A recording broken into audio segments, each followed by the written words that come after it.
Hello, नमस्ते भाइयों बहनों। Welcome to my channel mission pure mind.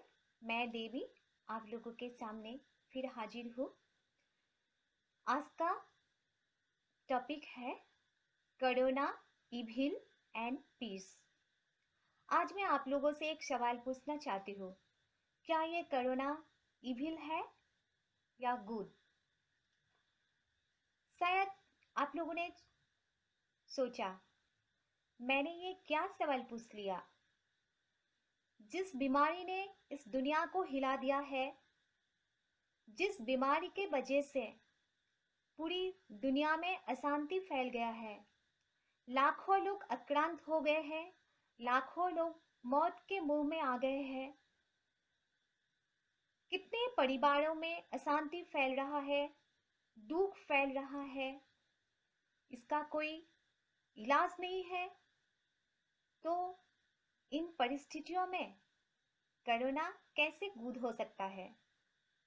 Corona के वजह से दुनिया के हर देश की इकोनॉमी डाउन हो गए हैं, एजुकेशन सिस्टम में डेवलपमेंट में रुकावट आ गए हैं। वो भला कैसे अच्छा हो सकता है? लेकिन अगर कोरोना अच्छा ही नहीं है, इविल है, तो इसका मतलब है हमें कभी भी शांति नहीं मिलेगी, है ना? महात्मा गांधी ने कहा है, evil is a social institution, that means evil is needed for good. ये जो बुराइयां हैं दुनिया में, हम सबको शिक्षा देने के लिए ही है। प्रेजेंट सिचुएशन को देखकर ऐसा लगा है शायद पूरी दुनिया को एक साथ एक लेसन देने के लिए, शिक्षा देने के लिए ही कोरोना का आविर्भाव हुआ है ना? क्योंकि दुनिया में अब मॉरलिटी यानी नैतिकता नहीं रहा। मानव जाति ने प्रकृति को चेंज कर दिया है, डिस्ट्रॉय कर दिया है। बर्ड्स एनिमल्स का तो रहने के लिए जगह ही नहीं बचा। पहाड़, नदियां, पेड़ पौधा सब कुछ मानव जाति ने डिस्ट्रॉय कर रहा है, और इसका परिणाम पॉल्यूशन है। और मानव जाति एक भयंकर संकट में आ गए हैं। वेदर चेंज हो गया है कंप्लीटली, ग्लोबल वार्मिंग हो रहा है।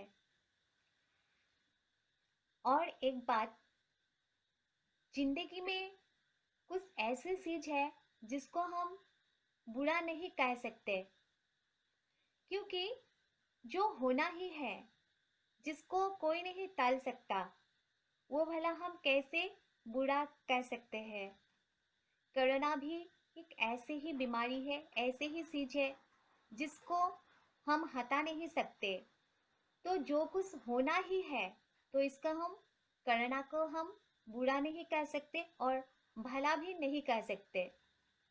देखिए, मौत बुरा है, बहुत बुरा है, और इन मौत नाम की जो बुराइयां है, इससे हम बच नहीं सकते।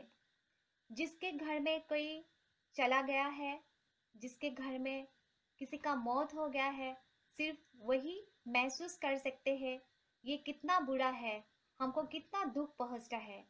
फिर भी हमको एडजस्ट करना पड़ता है। हम ये नहीं कह सकते मौत बुरा है, क्योंकि मौत तो होना ही है, ये नेचुरल है। हम कैसे मौत से बच सकते हैं? ठीक इस तरह ही हमें कोरोना से भी ऐसे नहीं बच सकते। कोरोना तो हमारे जीवन में आ ही गया है, तो हमको इस तरह एडजस्ट करना पड़ेगा। जैसे हम मौत से एडजस्ट कर लेते हैं, ठीक इसी तरह कोरोना से भी हमें लड़ना पड़ेगा, एडजस्ट करना पड़ेगा। Prevention is better than cure. Corona होने से पहले ही रोग प्रतिरोध क्षमता को हमको बढ़ाना होगा, इम्यूनिटी पावर को बढ़ाना होगा। हमें कभी भी भूलना नहीं चाहिए, क्योंकि एक छोटी सी चीज, एक छोटी सी वायरस इतना हम लोगों को सबको हिला दिया है। तो हमें नहीं भूलना चाहिए हम कोरोना से ज्यादा पावरफुल है, क्योंकि man is the supreme power. मानव जाति के अंदर इतना शक्ति है, मानव जाति सब कुछ कर सकते हैं। वो चांद पे जा चुके हैं, तो क्या कर नहीं सकता। Man is the maker of his own destiny. अगर हम लोग चाहते हैं हम कोरोना से लड़ेंगे, लड़के जीतेंगे, तो हम ये काम जरूर कर पाएंगे। हमारे मन की शांति एक छोटी सी वायरस कभी भी छीन नहीं सकते। इसलिए कोरोना इविल है या गुड, ये तो समय ही तय करेगा। ये सब हम लोगों के ऊपर ही है। हम कैसे रिएक्ट करते हैं, हम कैसे कोरोना से बचाते हैं खुद को, हम बच पाएंगे या नहीं, हमारा पावर है या नहीं, तो ये आप लोग खुद डिसाइड करिए। लेकिन मैं आप लोगों से एक रिक्वेस्ट करना चाहती हूँ। आप लोग बहुत पावरफुल है, हम लोग सब पावरफुल है, तो कोरोना से हम लोग जरूर बच पाएंगे। बी पॉजिटिव, आप लोग पॉजिटिव रखिए, खुद रखिए, खुद के ऊपर विश्वास रखिए। हम लोग जरूर जीतेंगे। लेकिन जो भी गाइडलाइंस हमें दिया है वो सब कुछ हम फॉलो करेंगे। आज के वीडियो में यहीं पे समाप्त करती हूँ। फिर मिलेंगे। नमस्ते, धन्यवाद।